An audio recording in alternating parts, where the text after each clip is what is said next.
1, 2, 3. Oh my God! Yeah, So all of a sudden I got the call up, and then I was in between if I was gonna play it or not because it's not officially released yet.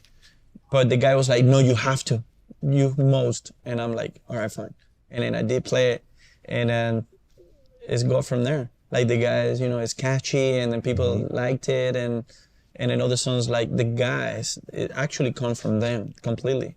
They were like, let's use it every time we hit a home run, and after like we win, we go into the clubhouse, we blast those speakers, and we just dancing together as a group.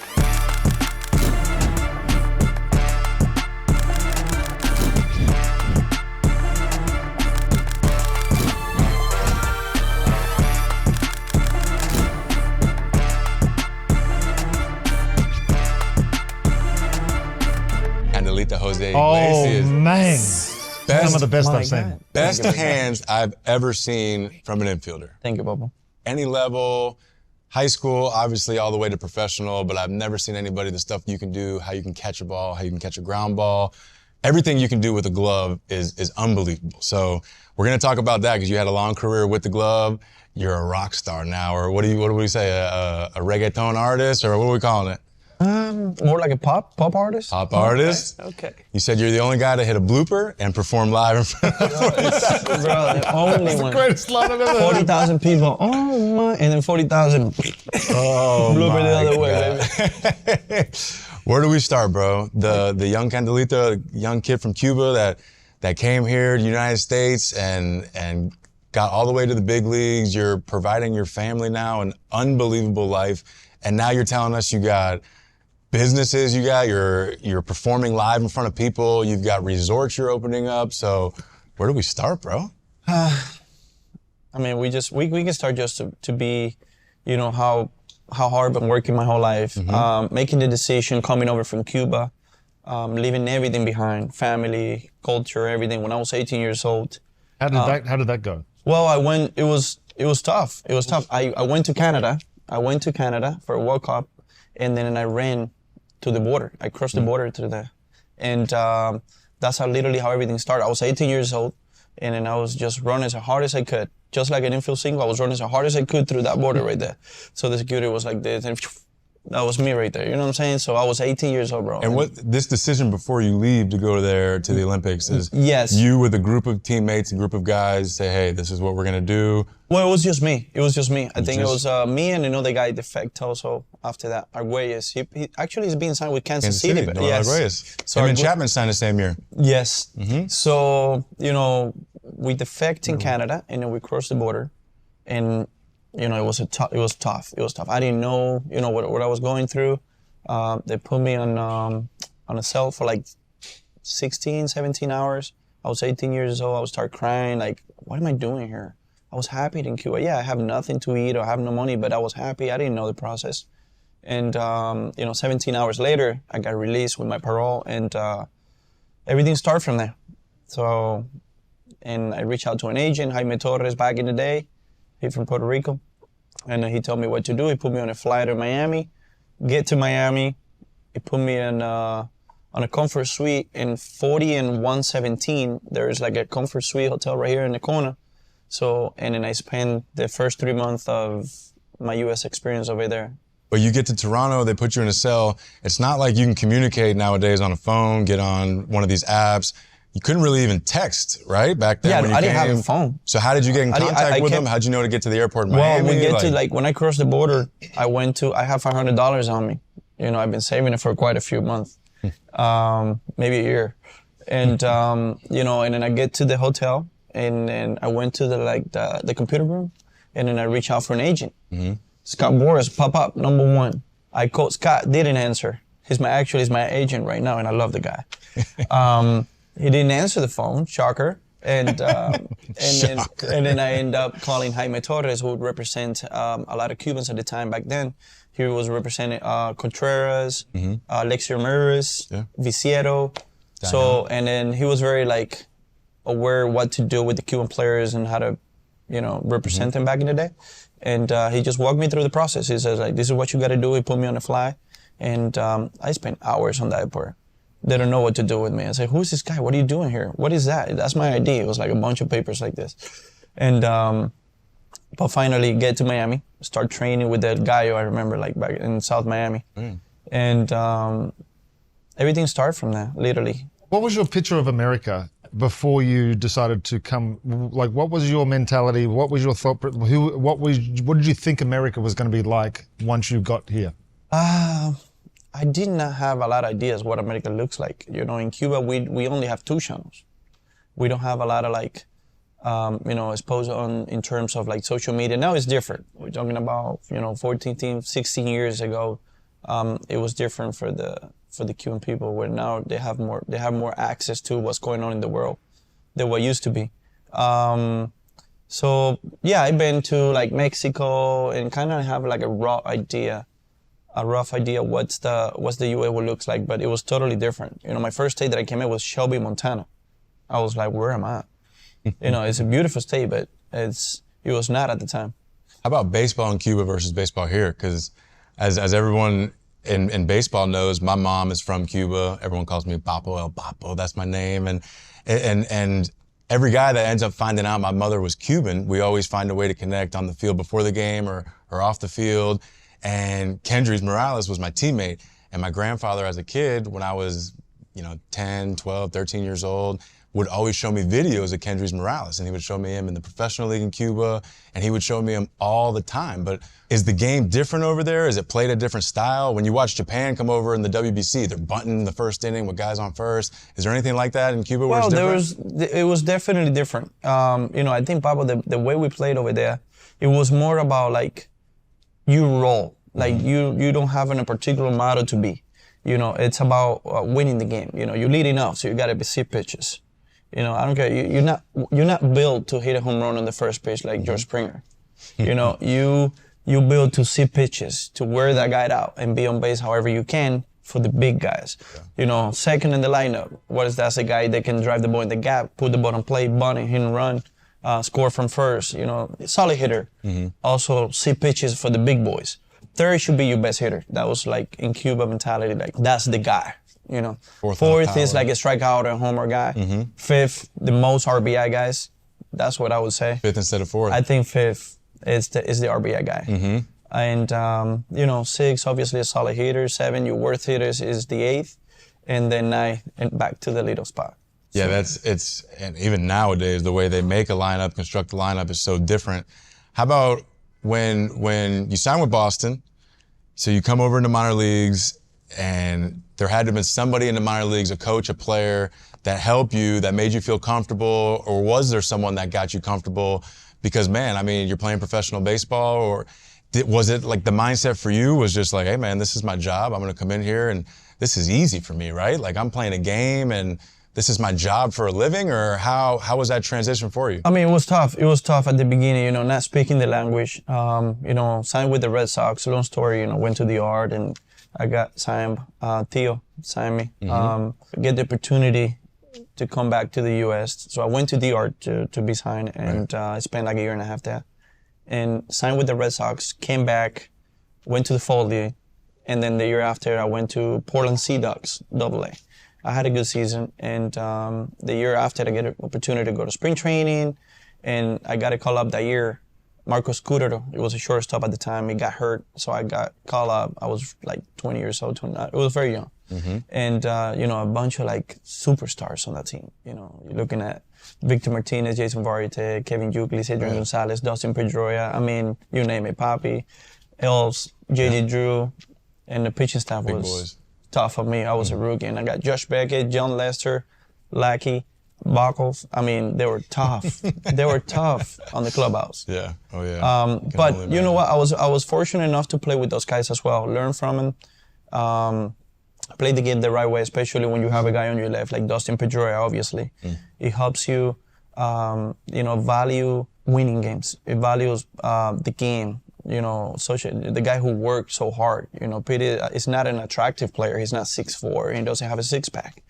But Petey was a gamer. He cares, and he played hard, and he know what it takes to win. So he was definitely one of my first mentors, for sure. And, you know, nothing but blessing, you know, to spend time, especially early in my career, Actually, I went to his house in Arizona. He took me there. No kidding. And I spent I would say 2 weeks with him.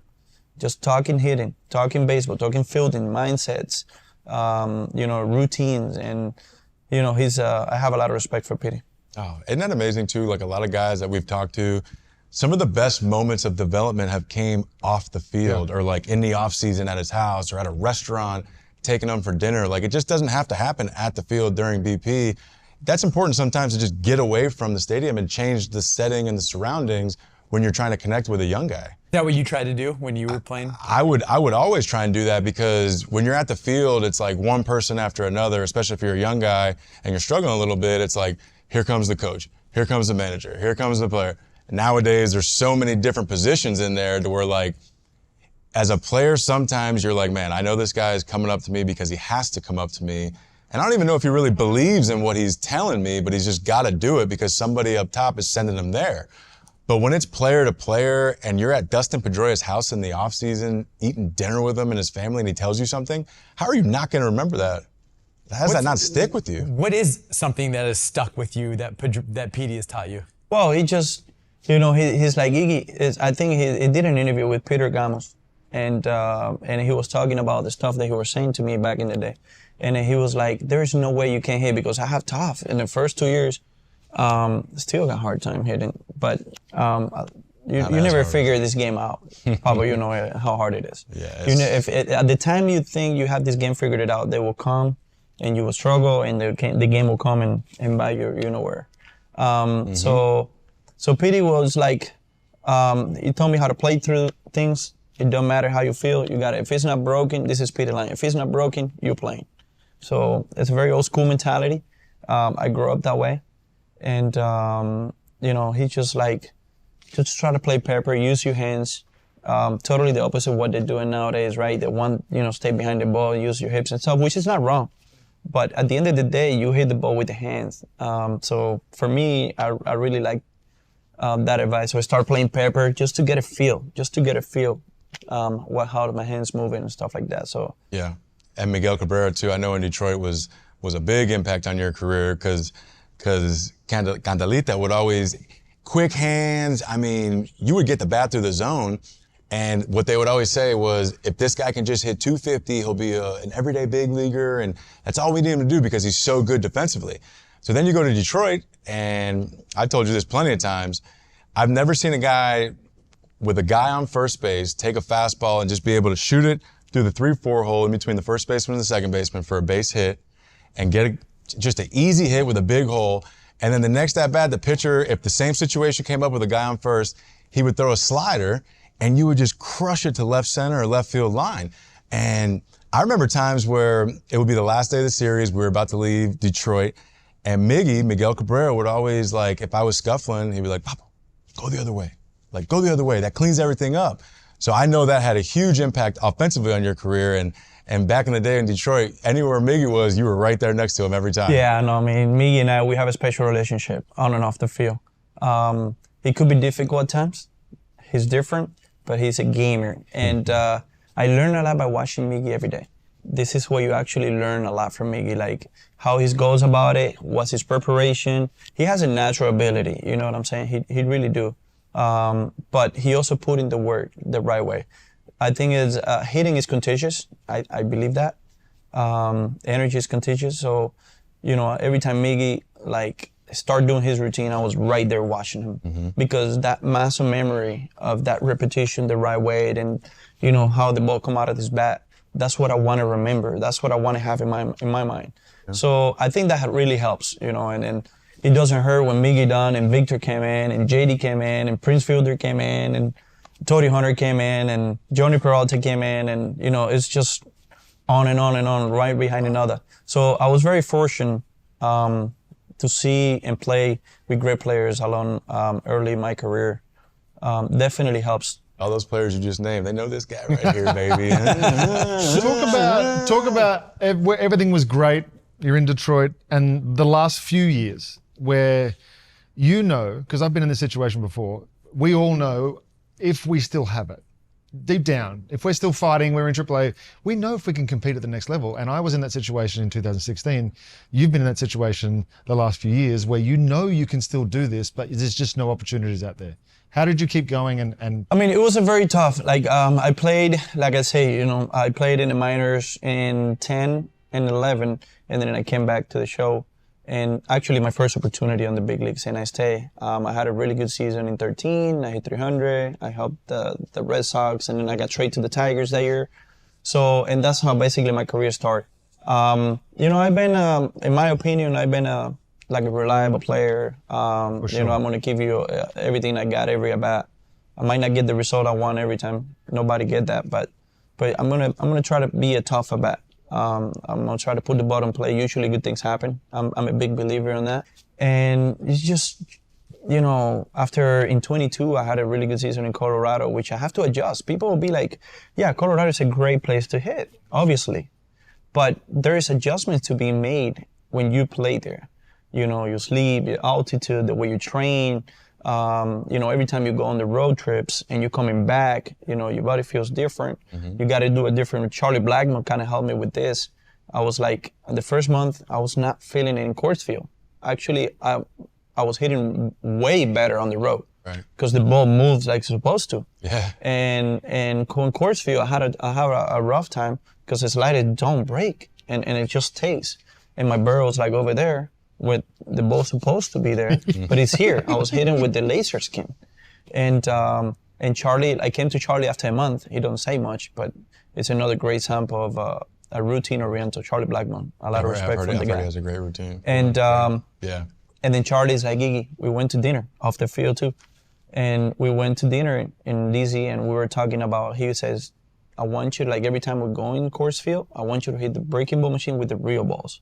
And when we're going out of Coors Field, I want you to hit the breaking balls with the foam balls because it's a bigger break. And I start doing that, and it usually take me about like 10 to 15 swings to keep moving the point contact right where I want to be. But by swing 15, I will be swinging in it. I will be hitting in the barrel. But the first one was like, it was not there. So I did that, and it works for me. So I had a good season in Colorado. Expecting to have a big league opportunity the year after. Sure. Didn't get a call from no one, not even to say hi. And not even, oh my God. not even. And that's probably why the oh my God came. Yeah. And you know, I was very disappointed, me and my family. You know, like I understand there's teams that go a different direction. I respect that. But if you deserve to have a job, at least get a job. right. You know, and I was willing to do whatever it takes to be on a roster, whether have it's an playing opportunity to second, whether it's compete third, for to a job. compete, and you hope that every team's try to put the best product on the field and try to win every single night. That's the goal. That's the ultimate goal. I hope 30 teams will follow into that category, but didn't get the opportunity. I was very disappointed, and I basically signed with the Marlins as a favor. You know, Pujols called Schumacher, and then he's like, "Sure, we have Iglesias in the free agent. He can help you." Actually, matter of fact, he's better than what you have. and I said, you can play it against lefties, and you can play your window against righties, and just kind of like. And it's like, okay. So I went there on a minor league deal, and I said, go ahead and compete. I did compete. I did beat the guy. I did not get the opportunity. And, you know, and they asked me to stay. Kim, she was the GM at the time. So she asked me to stay in extender. There was, you know, that Dominican kid throwing 100 right at your forehead. And then I was like, you know what? I'm fine. I'm staying. I say, stay here for a week, get the bats, then we'll call you. I spent a week there. I did everything I was supposed to do. Everything they asked me to, I did it. Did not get the call. Went home very, like, you know, down and frustrated. Like, why? What? You know what I'm saying? Like, why? Why? And San Diego calls me, and kind of like the same concept. Different process in terms of like the way, how did they handle it and what they did it. There was just not a fit at the moment, but they really see and respect what I've done in AAA over there, and they looking at, you know, my background and everything. So shout out to San Diego for that. I respect that. And it was just my decision to leave the organization. But they were very clear. They were very honest with me. So very happy with them. And then off season came, and that's what the New Year reaching out in November. I was in shock. I was like, I haven't played in quite a few months. This is way too early. And this is strange. This is early. If your team calls you in November, they want you. You know, they usually like late February. You know what I'm saying? Yep. They called me in November, and I was like, if they calling, they want me. So, and it took me a while to make that decision as well, because like the only thing, and I even said it to the assistant GM, and I said, listen, I'm gonna go. I'm gonna give you everything I got one more time, but be fair. Just if you're gonna bring me there, be fair. Don't mistreat me. If I look bad, listen, you know what? Send me home. I'm okay with that. I gotta get better. I'm fine. I work on it. But if I look good and I deserve something and I own something, don't take it away from me. Yeah. And they say, deal, fair. So they did take it a little bit away from me. but in the good way. You know, they were very honest on that tough meeting that we usually have in spring training for the guys who don't make the roster. And they say, but we're gonna need you. We would love for you to stay. I really appreciate it and see the sincerely, you know, the words. You can feel it, you know. And then I was like, you know what? I'm staying. And I did. And I worked on things that I gotta get better at. I worked on it. I put a lot of time, effort.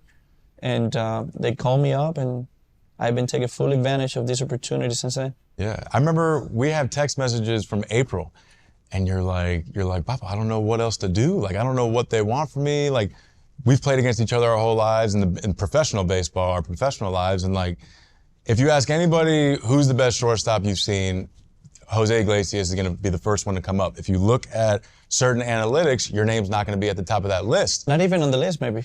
And I don't get it. And honestly, it's towards the bottom, and everyone's like, what? If you just watch the game, this guy does stuff with the glove that you've never seen done before.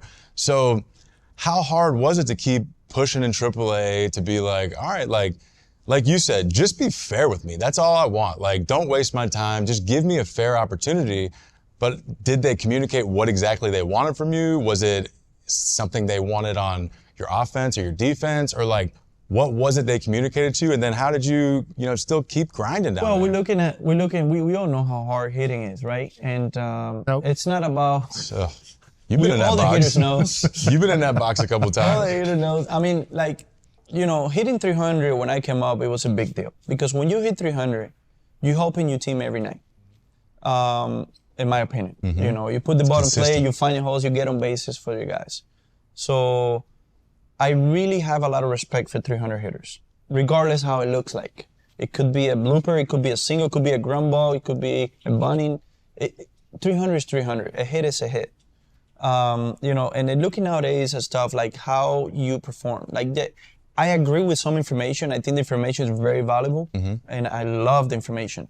But you can't take it away from your DNA, the player you are. There's guys like Luis Arraez. There are guys that they just, the guy. Stephen Kwan. Yeah, you know what I'm saying? Like they just, who are they? That's who they are.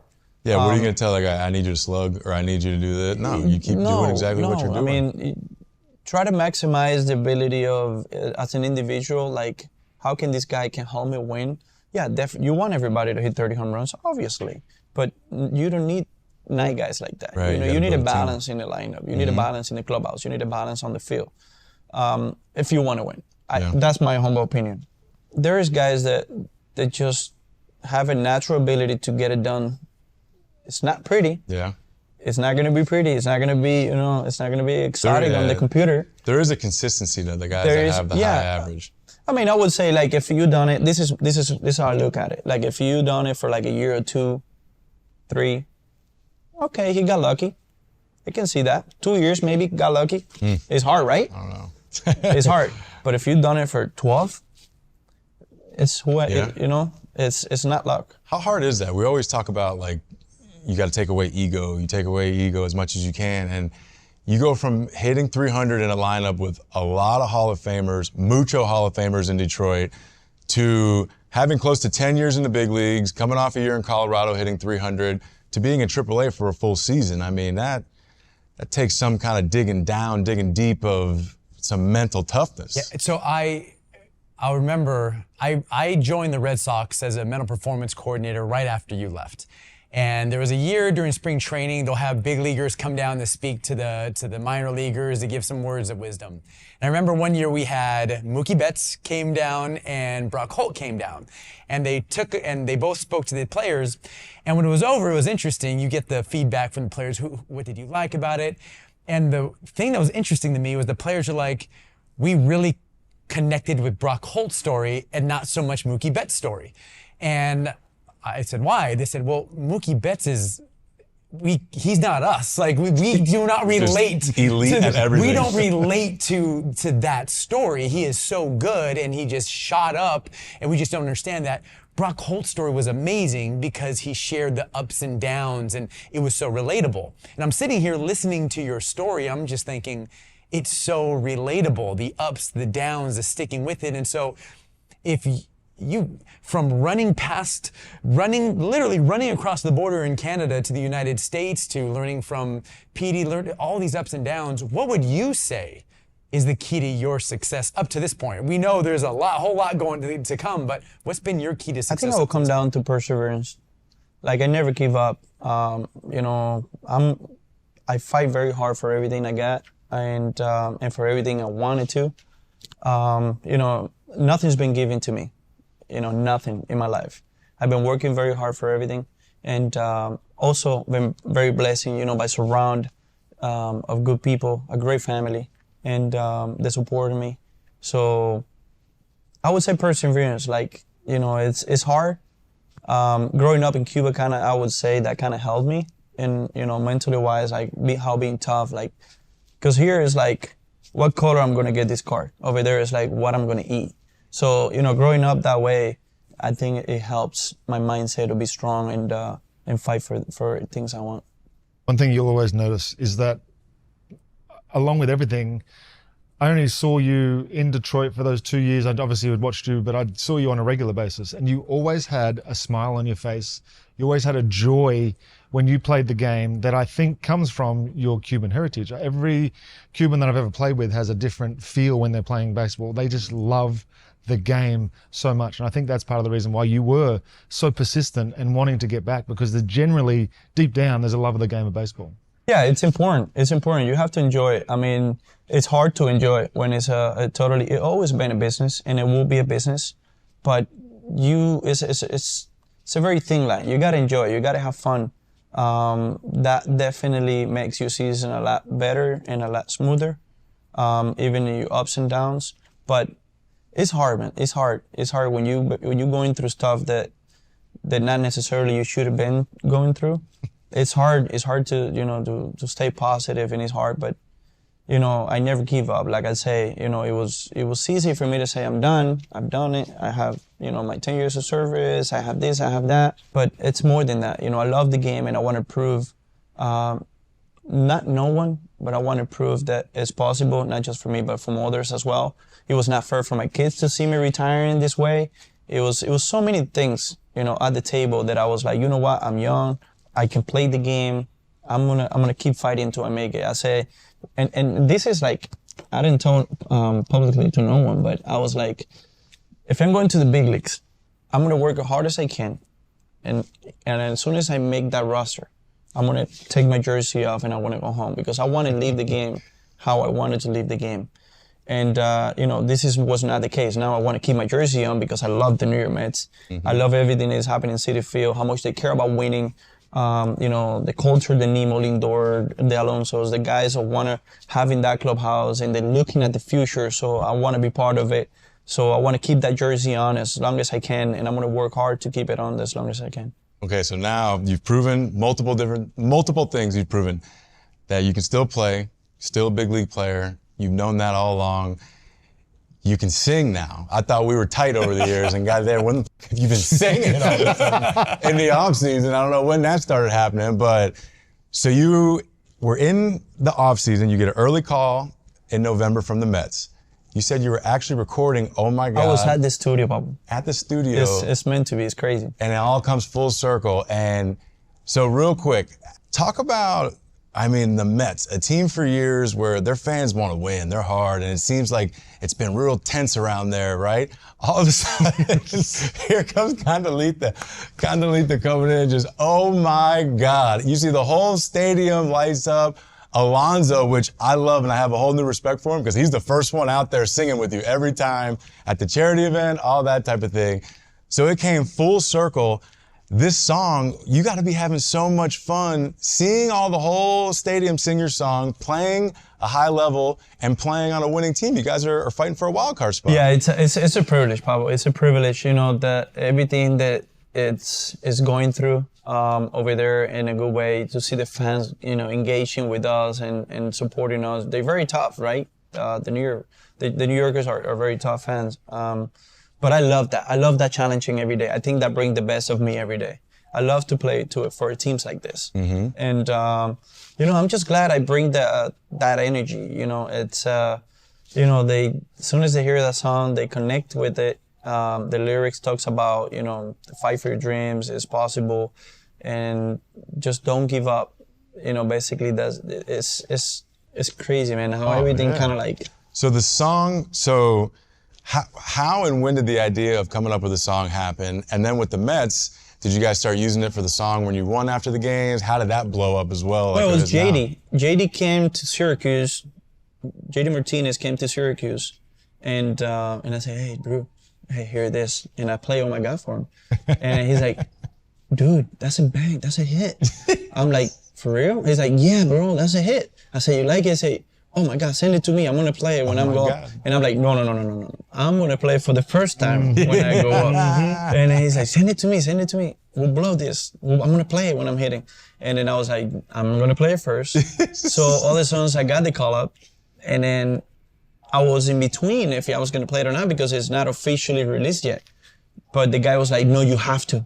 You must. And I'm like, all right, fine. And then I did play it. And then it's go from there. Like the guys, you know, it's catchy and then people liked it. And then other songs like the guys, it actually come from them completely.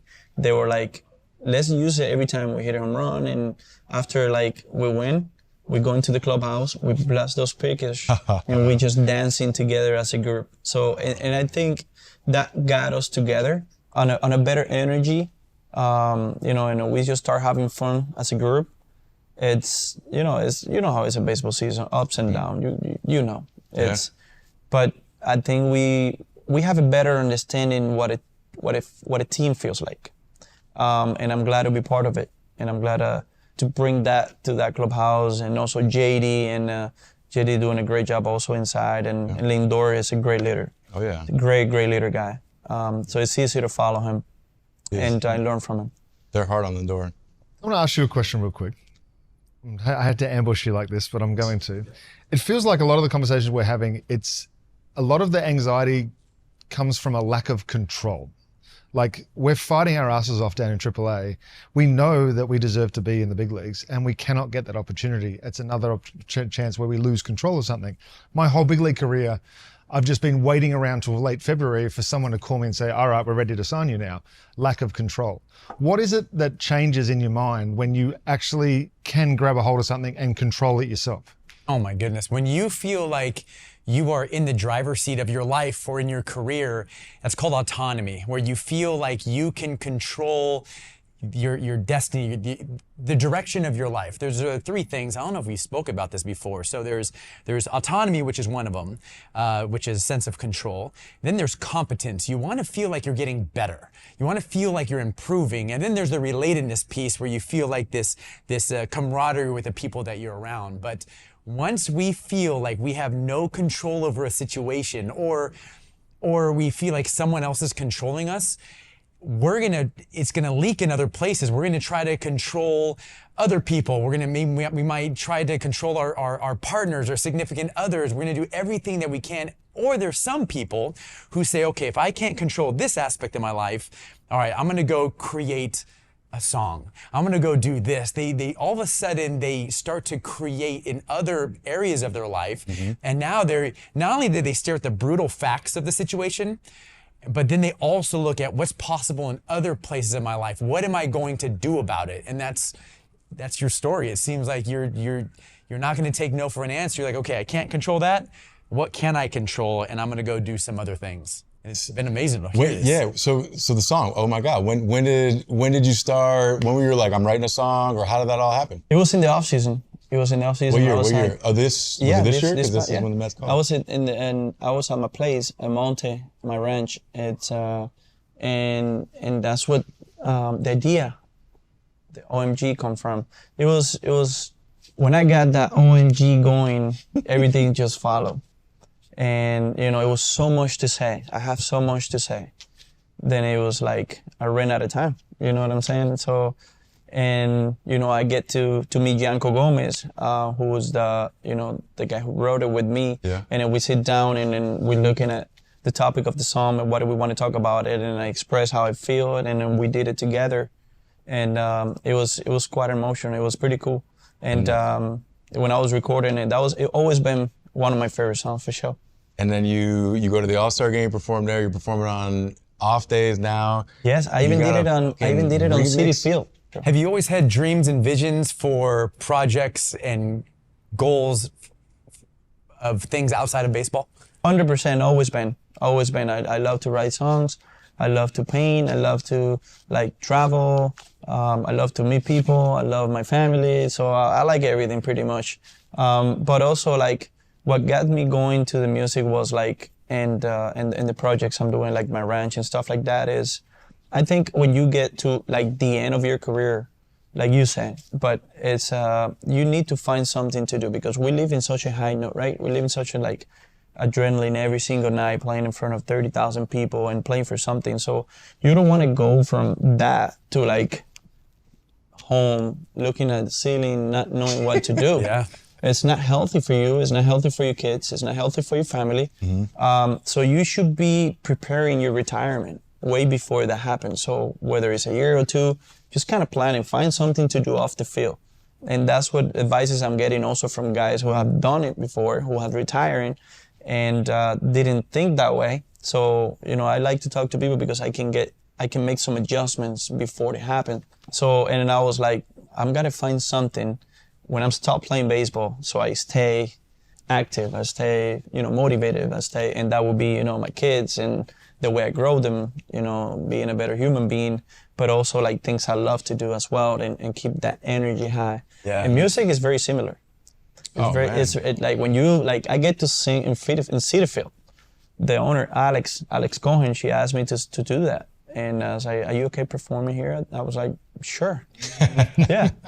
And were you set nervous it up. Do you get nervous when you sing? Oh yeah. Oh yeah, for sure. More nervous doing that than... It's close. It's close. When you make a play, you get that big hit, everybody on their feet. It's the same way. But it's afterwards, whereas you're having you know what's about to happen when you're singing. You don't know what's going to happen when you're playing baseball. It's... Is there a moment But there's moments too where you're on stage and everybody is chilled and all the songs everybody, that moment too. It's like when you hit the single. We'll get there one day. We'll release a song. It'll be great. Yeah. It's a different feeling, but they're very similar. It's different, but it's similar. You see everybody smiling and having a good time, and it's a big party. It's, so a lot of that, you're going off the crowd reaction. So baseball, I get to hit my first at bat, and I'm like, I'm feeling good the rest of the game. It's not tense. So with the singing or performing, it's I'm looking at people's reactions, and if they're having a good time, yeah, for sure. Because you're managing an energy, so you have to connect with people. There's guys that doing a good job with it. You have it or you don't. It's go even beyond the song. It's your energy, it's your personality, it's how you interact and connect with people. But it's hard when you're singing and nobody is moving. You know what I'm saying? Yeah. Everybody look like a statue right here, and that's hard. You got to find a way. The same way, when we struggle, we don't see that. We lay on the fastball, we're chasing the breaking ball. It's hard to find the happy medium, Find a way to get going. But you have to find a way. I'm actually curious about all of your opinion on this, because you're all experiencing what I'm about to ask. There was a guy I was talking to, and he said, first of all, he has some stuff in tech. He does some things in sports. He does some things in movies. He does some things in a lot of different areas in different industries. And I asked him about that. He says, I want to be unbranded. I don't want anyone to put me in a box and say, oh, you're the athlete or you're the finance guy. I want to do whatever I want to do and just follow my curiosity because I enjoy it. And there's another guy who says, I don't want to be the best. I want to be the only. I don't compare me to, I want to be the only guy who is, I have my media company and I do tech and I play baseball and I'm a reggaetonero and I do everything. Don't put me in a box. Now, in order to do that, you need to embrace discomfort. You need to embrace industries where you're kind of the new guy. You are not the smartest guy in the room. Yeah, you might be able to hit a fastball or play shortstop or throw this pitch, but now you're in the room where you have no clue what people are talking about. What has that been like for you guys to go into industries where you're the rookie? You have no idea what it's like. First of all, the reggaetonero, that was smooth, bro. That was smooth. Damn, Well done. you just casually dropped that and kept going on. I'm not going to try. Okay, just so everyone knows, I'm out on any of the. That was pretty That good. was impressive, Yeah. buddy. What I loved, what Jose said is, I take little bits and pieces from everybody and kind of like critique it my way and learn from everybody else. So for me, like the top people, it doesn't have to just be in your industry or what you do. If you're a baseball player, you don't have to learn from a baseball player. To me, like when you're going into business outside of baseball, you're learning that you need to count on your team, members of your teammates or your teammates. So you know the work ethic, you know what it takes to be at the top. There's the same characteristics you always see, and you're believing in the team, you're believing in the people. And I bet now your team of music, of artists, and whoever's working around you, you probably fully believe in them to where you're getting super confident at performing. And like you said, now I just need to see one person smiling, and it's game over from there. For sure. It's also like, I think, playing the game, it kind of you keep developing that sense of adjustments as well. So, it's definitely new for me in the music industry. So I got to surround with people that have the knowledge, but I'm also and I make quick adjustments. The same way you want to hit 300, you better make an adjustment the next pitch. You can't afford to make an adjustment in this day because that's all for 4. And if you keep adding that, you're not gonna hit 300. So that's why in the music industry, I want to make adjustments quick. I want to learn. Obviously, it's a process, but most importantly is surround yourself with the right people. And sometimes they're the wrong people, they only, I would say this is a saying that my dad always said, and says the only right answer that you're gonna find is with time. Time is the only right answer. Like if you want to know someone, or it's just time. You can think what you're going, but time has the answer. I've been thinking of, after you guys spoke, what I was going to answer to that question. And it's so hard for me to put into words what I've learnt in my 46 years on the earth. And it's every bit of experience that I get, I'm learning more in the last few years, having these conversations, talking to my kids, growing since I've been out of the game. I think we're forced to be so focused when we're playing baseball on one thing that we forget about the rest of the thing and a bit of perspective. And that's when we've had guests come in and talk about when they get perspective from other people, it changes their whole life. I think part of the lessons that I'm learning is that once you get out of the game, you realize that there's more to life than just what you were so focused on, and there's so much more value in your family and just taking care of those. And it's all about the trust. It's everything that we hear people talk about is trust. Find people you trust, find people you love, and then that's basically the secret to life, is just be surrounded by beautiful, trusting people. 100%. And also it's a huge boundary, as a baseball player, everybody looking at the game as the baseball player. You can't do this, and that's something that personally I was like, I'm gonna challenge myself, breaking that barrier of why not, and quite honest, I was like, it's a very tough move in terms of how people are gonna see you or how the media is gonna respond to that move too. But I was like, this is who I am, and I'm gonna go for it, and I'm gonna prove it's doable and it's possible. You know what I'm saying? Because they're looking at the baseball player no, don't do this. No, don't do this. You're a baseball player.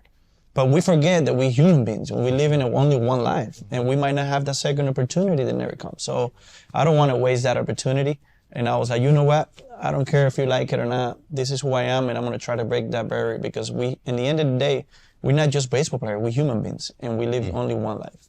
I love that. That's how we feel as a show here, because baseball players, like you said, some of these old Hall of Fame players you've mentioned, if they're finding out you're doing performances on the field after the game, or you're doing a show or a podcast talking about baseball, I mean, that's stuff that didn't fly back in the day. It was crazy. I'm just smart enough, Papa, to do it on the new school. You waited at the right time. I'm just smart enough to do it on the new school baseball. This on the old school baseball And would good have been enough to tough. last. It's That all would have been timing. tough. But so now seeing a lot of guys, and Miguel Cabrera is one of them, where he gives us a lot of love on Instagram.